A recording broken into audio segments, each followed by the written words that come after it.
Sebagai tim kuasa hukum itu kan tetap mempertanyakan kepada pihak kepolisian.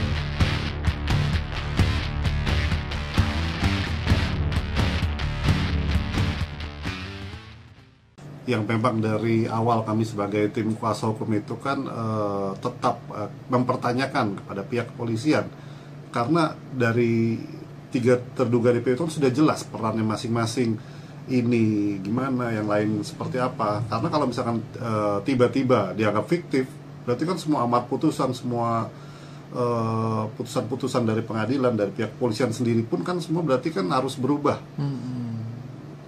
Jadi yang itu kita pertanyakan, dan juga yang kita perhatikan kemarin di sidang yang kedua kalau nggak salah itu kan memang dari pihak tim kuasa hukum Polda Jabar itu kan menyebutkan kembali peran mereka masing-masing gitu. Jadi itu kan memang menurut kita agak bersinggungan. Jadi kok saling bertolak belakang gitu kan. Jadi kita tetap mengikuti persidangan ini. Semoga nanti juga majelis hakim juga bisa lebih berada di tengah.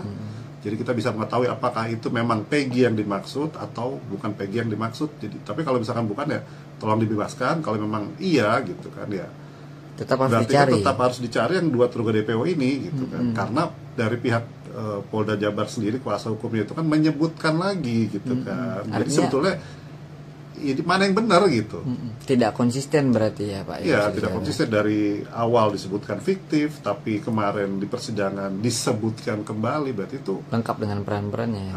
Iya, yang seperti saya bilang tadi, itu kan semua ada perannya masing-masing. Nah kalau misalkan ini dihilangkan, lantas yang dibonceng motor ini siapa, yang memulai siapa, itu kan harus jelas. Jadi itu yang memang sampai sekarang itu kita pertanyakan, kemana yang 2 terduga DPO yang dianggap fiktif itu. Iya, dari awal kan tim Hotman 911 waktu itu Bang Hotman Paris juga bilang gitu kan, kasus ini hanya sekarang berfokus ke Peggy, tapi tidak mengindahkan 2 terduga DPO yang dianggap fiktif gitu kan. Jadi kalau kita melihat di kasus ini, kalau terus hanya di Peggy, nanti kan hanya 2 kemungkinan, antara Peggy itu ditetapkan sebagai tersangka atau dibebaskan, kan hanya 2 itu. Setelah itu masuk ke pengadilan, ya kasus kan dianggap selesai tanpa kita tahu kemana yang 2 terduga DPO itu kan yang harus jadi bagian yang dipertanyakan. Dan saya juga lihat dari kuasa hukum Peggy juga mempertanyakan, tapi kan memang dari pihak saksi ahli yang dihadirkan Polda Jabar kan juga seolah-olah membelokkan setiap ada pertanyaan kemana 2 terduga DPO itu. Peristiwa demi peristiwa selalu terjadi dan terus berkembang sepanjang hari. Saat Anda membutuhkan informasi dengan perkembangan berita mutakhir, jadikan kami mata dan telinga Anda untuk berbagai aktualita terkini. Sambut kami sebagai referensi. Ikuti semuanya di Kompas TV, independen, terpercaya.